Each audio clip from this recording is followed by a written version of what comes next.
Welcome back to another episode. You join me in the beautiful Hunter Valley region. I took the coast road this time as I didn't have as much time. I know, a lot more boring and less scenic, but it got the job done.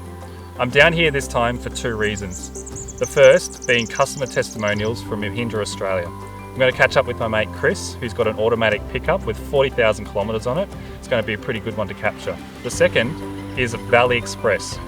They're located just in the Hunter Valley region as well, and they're a courier company that specialises in the mining sector. They've got 6 Mahindras pickups with over 500,000 kilometres on it. The other reason is to catch up with Hunter Valley Mahindra for my Mahindra Scorpio.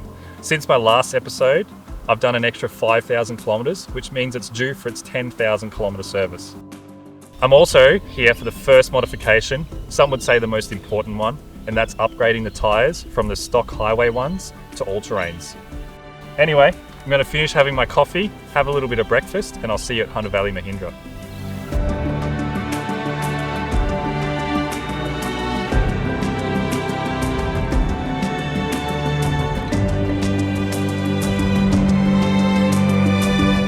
Well, there you go. Look at these fantastic things. My new Maxxis all-terrain tyres. They're a 265/60 R18 as opposed to the original 255/60 R18. Hunter Valley Mahindra also did their 10,000 kilometre service, so she's feeling mighty fine with some new oils.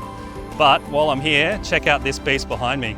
This is the new Ryebuck Engineering prototype car with the new bull bar and snorkel, and it's actually got a false floor in the back with a lithium battery. Check out these.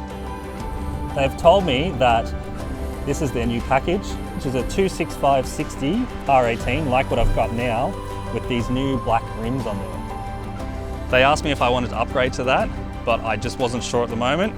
But what do you guys think? Should I upgrade to the new black rim with the all-terrain tyres? Anyway, thanks for watching. I'll catch you in the next one.